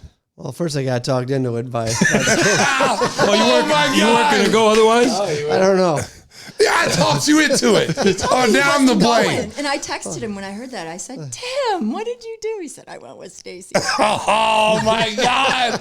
I'm going to be the blame for this. And this was the Pfizer vaccine. You said you had a little bit of a after effect reaction? Well, none at first. That was after we were observed for a while. Yeah. But, that should have taken more than 15 minutes, by the way, for you guys. Yeah, definitely should have. But yeah, I ended up having fever, chills, sweating. Extremely tired. How was your night's sleep after that? Did you get any sleep? It was rough. It was a rough night. It was bad. Yeah. Were you having visions of Ron Jeremy, or what was going on? Ron Jeremy! I decided to watch a Stallone film instead. If you missed last week's episode, you should go back and check it out. He was telling a story about a celebrity encounter with Ron Jeremy. Oh, that's awesome. It's awesome. When's number 2? Number 2 what? Vaccine shot. Oh. Not number May 2. May 8th. And tell the listeners what you're going to do on May 8th. Yeah. I dug my old red Band-Aid out of the garbage and put it back in my arm and walked right through. He's gonna try to walk through, act like he got the shot. And what I'm gonna do is I'm gonna snitch on him. I'm like, that guy did not take the second shots. Please get that guy right there. That guy right there with the red hair right there, looks like a lobster. Grab him, and he has not taken his second shot. Hold him down and give it to him. Larry the lobster needs another one. Did he mix the shots up? Okay, here's the story. So here's the story. I've been holding out for the Pfizer for the longest. Okay, my medical provider tells me, he says, hey, come in and get the shot, yada yada yada, but they don't tell you which one you get. Right. So when I called to find out which one you get, they said you can have the Moderna. I said, well, where's the Pfizer? I'd like to take the Pfizer. Well, we don't have the Pfizer. We won't get it back till the second week of May. So I'm like, well, I'll just wait till the second week of May. Yeah. Okay. So my son is dating his girlfriend. She works at Walgreens, so she was able to get me and Tim in through the family thing. So we walk in there to go get the shot. So I called Tim up. I text him. I said, Tim, I was at the game because I was doing a game that night. So I text Tim. I said, Tim, we can get the Pfizer shot tomorrow. You want to go? Tim, there was no hesitation. Yeah. There was no, see, Tim making it sound like he had to think about it. I forced him to go with a gun to his head. Yeah. So he was all in. Okay, he was all in. So he's like, yeah, what time? I said, well, here, I'll give you the information. Make your time. I made mine at 10 o'clock. Make your time before, and we'll go together. So Tim makes his at, I think, 9:45 or something. And so he comes over and picks us up. We're driving in the car. Now, I'm in his car. He's got navigation and everything on. We're driving, just driving around. I'm like, Tim, do you even know where you're going? Oh, I thought you did. I'm like, so you didn't even put in your navigation system? Like, we don't know where we're going. He said, well, I thought you knew where we were going. Deerfield. I thought it was going so to we're just driving, talking. I'm like, Tim, where are you going? Like, Yeah, you kind of have to be on time for this. yeah. He wasn't on time because I wasn't worried about me. Yeah. But we were running late for him. So I thought said, I might miss my. yeah. Now he might have missed it. Yeah. Oops. So we're driving and so I asked him, does he know where he's going? He's like, no, I thought you knew. It's very serious too. I'm like, you're kidding me, right? You didn't put in your navigation? No, I thought you knew. I'm like, oh, come on, whisper. So we put in navigation, we find it, boom, boom, boom. So we're going up to this place, and I thought it was going to be a pharmacy. So I thought we were going to go to the pharmacy. I didn't know we were going to the medical labs of Walgreens. That's where we went. We went to like the big medical lab, which is real. I'd never been there. It's over in Deerfield. You see it right off the highway. You see that big Walgreens thing. Yeah. That's like a campus. And I didn't know that. So when me and Tim were pulling up, we see all these people going in. I go, man, that's a lot of people going in to get a vaccination. You know, is there enough room for people? I don't want to get COVID waiting to get a COVID shot. You know what I'm saying? Yeah, so there's so many people. Event, That's what we were thinking. Yeah, you can see them through the glass of the conveyor belt. I mean, it was this huge, dude. It was just so many people. But once you got in there, Mark, it was so big. Oh, someone's trying to call me. Hold on. Somebody's trying to call me. Yeah, we don't see you anymore on the YouTube. Okay, somebody was trying to call me on the bat phone. I had to get them off. So we go into this place, and so we had to go through, you had to have a QR code and all this stuff. So before you come, you had to fill out this information. Yeah, sure. So what I did was, because I believe in conspiracy theories. So it's conspiracy. Yeah, conspiracy theories. So what I did was, when they ask you, because I believe you shouldn't ask a person their race. That shouldn't have anything to do with it. It has nothing to do with it. It should just be, give your name, your address, and age. And they're asking for medical, your insurance card, and what race you are. So I don't like that, because everybody should get the shot. It doesn't matter if you're green, blue, yellow, you should get the shot. It shouldn't matter. So my conspiracy theory, I'm like, so I don't really like this question, so I'm going to put that I'm white. Because I don't want to get a dose that I shouldn't get. I want to get the right dose. So I put. You mean the one that was left out of the refrigerator? Yeah. I didn't want to get and the one they give you guys. Okay, they give you guys. I'm gonna be honest. You people, they may not give me that shot. So I said, you know what? I'm gonna put white. So I put my name and white. So I get to the front, and the lady's reading my card. She's reading all my information. Okay, Mr. King, is this your address? Yes, it's my address. And she looks at me. She goes, "There's something wrong here." And I'm like, "What is it, ma'am?" And she goes, "There's something wrong." She goes, "It says here that you're white, but you're clearly African American." I go, "No, I'm white. I'm white. I've been in Florida. I'm white." So she goes, "Well, I think we should change that." I said, "No, I don't think you should. I think you should keep it white." Keep it white. So she starts laughing. And I said, the reason why I put that is I just want to make sure I get a good shot. Yeah. Oh, Jesus. So she starts laughing. And I'm like, this is not funny. I'm being serious. Like, keep it there. So she keeps it there. So they send me back to the back. So now I'm going, Stacey King, the white guy. I'm going in there. So I go in there. Hello, sir. Yeah. Hello, sir. How you doing there, buddy? So me and Tim go in there. And you see all these little tables set up, 1 through like 20. Okay. Yeah. So the guy comes over to Tim. And she's looking at, I guess he's probably looking at the sheet, and he sees, white guy, whatever. So he says, you're in table 15 and you're in table 16. Okay. So obviously my plan worked because I went to table 16, Tim went to 15. I didn't have any problems. I didn't have any headaches, any fevers. I mean, I called Tim on Sunday because I want to see how he was doing, if he had any symptoms, trying to compare. So he's like, oh. I'm like, Tim, what are you doing, baby? How's the shot? Are you all right? Is your arm sore or anything? arm sore. Feels like it's He goes, man. He goes, dead. I feel like I'm dying. I think Coughing up blood clots. I had a 101 degree temperature, and my body aches. I had chills, and I just don't feel good, man. I feel like shit. So I like, really? I go, wow, man, you're joking, right? Because, Whisper's always joking. Yeah. I'm like, come on, man, stop lying. Because I feel nothing. I said, I was just tired. And he's like, no, really.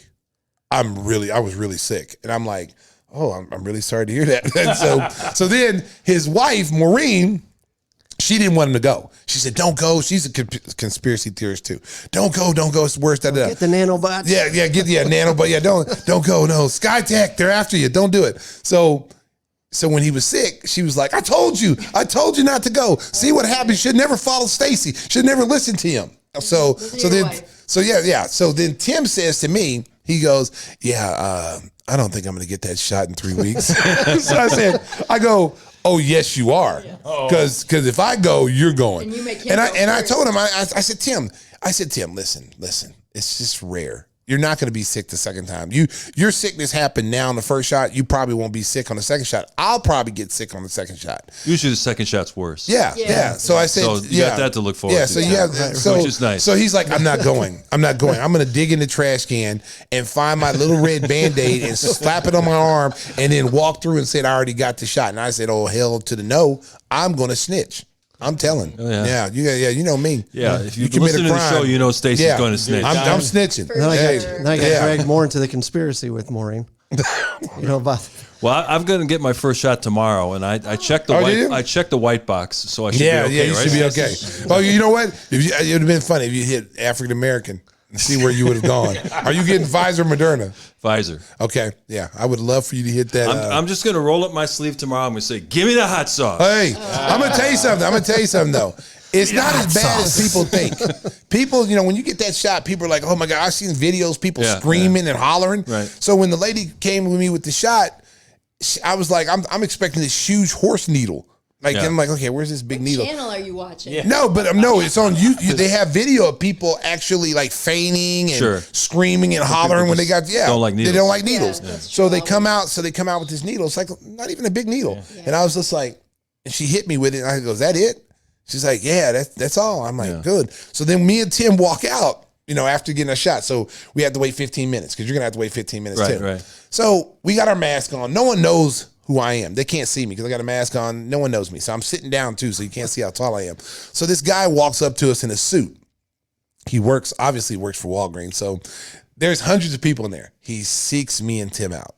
Of all the people, he comes over to me and Tim. Because there's a white guy and a black guy. Notepad. Yeah, he's got a notepad, and he's like formal. He's got a suit on, suit and tie. And the first thing he goes was, "How are you guys feeling?" And I'm sitting here like, sound like a bad pickup line. But we just got the Pfizer shot. Yeah, and you bypassed hundreds of people to get to us. How are you guys feeling? Maybe he recognized you. No, he didn't know. He just wanted to talk to two white guys. He didn't know. He didn't even. First of all, he didn't even know who I was because I was sitting down and my mask covered my whole face. Because a mask makes you look completely different. Tim was standing up. They're more curious about the red guy. The red guy. Maybe that shot turned him red. So but the way he said it was creepy. It was like, he said, how are you feeling? Did you guys get the shot? We're like, me and Tim are looking at each other like, can I get a ride home with you guys? Who the hell is this guy? And then he starts talking to us like we don't even know him. He goes, I'm 6'5". Oh my God, no. Tim, am I lying? No, yeah. He goes, I'm 6'5". And guess what? I didn't even play basketball. I've never played basketball. Look how tall I am. And so I'm over here. I wanted to hit him with the who cares thing, So me and Tim's like looking at it like, who's this dude? Like, leave us alone, And then 15 minutes up. Like, we had like 8 minutes to go. So he had you trapped. He had us trapped. So the guy tells me, he says to me, he goes, now he works from Walgreens, but he had to take from LA, and he had to take the Moderna shot. So then he commenced to tell me and Tim after asking us, how was the shot? You guys feeling okay? Then he tells us, I took the Moderna shot. And I was really sick. I thought I was gonna die, and I'm just like, dude, like we really don't want to hear that. We don't want to hear that. Not today. Leave us alone, man. So that was our story. And Tim was feeling good when we left. He was looking good. You know, he had a bounce to his step, man. He was happy. And then I went home because I had a game that night, and I went home and I fell asleep. So I immediately attributed the shot made me sleepy. So the next day I just called my boy Tim. I said, let me call little Timmy Whisper, see how he's doing, make sure he's okay. And he's like, I'm like, Tim, you all right, man? What are you doing? You hiding from the IRS? Take a nap. So just take a nap afterwards. You'll be fine. Yeah, just take a nap. Oh, man, it was a rough night. I was sweating and my head hurts. And, oh, man, I think I'm going to die. I'm not getting another shot. You're on your own. I'm like, no, you're coming with me, man. So 3 days later, you doing okay? Yeah, I think I feel all right. All right. Well, that's got good to color- hear. he's got his We color don't back. want to discourage our audience not to go out. No, and get the vaccine. shot, audience. Get Yeah. the shots. I mean, listen, Check we're the over white here. box. Yeah, check But all keep the your boxes. Band-Aid if you don't And want to go back. Hey. Keep the boxes. Just fill it out. Just fill out the boxes. Don't lie like me. Don't lie like me. But it worked for me. I'm just going to tell you, it worked for me. I got a good shot. I got good dose. Tim got my dose. See, Tim's dose was supposed to go to me. So they flipped the But needles. they flipped it around because I was supposed to be at 15. But since I put white guy, they put me over on 16. Well, Tim, and he what went did to you the black put guy down? thing. What did you put down, Tim? Well, of course, race. Native American because I'm so red. Yeah, they got him. They got him. They nailed me. They got him. They got him. Always So- be honest when filling out medical forms. Okay, you be honest. And with that great advice, You be honest, buddy. we're going to not. bring down the curtain on this edition of Give Me the Hot Saucy. Sauce, episode 25. I wanna thank our special Pfizer, we guest, love you, Pfizer. Danny Manning. He was fantastic. We hope you enjoyed that interview. Go out and get the shot. Take care Get of it. yourself. Take Take care care of of your yourself. fellow citizens. Be kind to your neighbor. And watch Chuck Swirsky dance after the next Bulls win. And So don't long, forget your everybody. Band-Aids. Stacey, bring us home. Drive home safely, Chicago. Give me the hot sauce.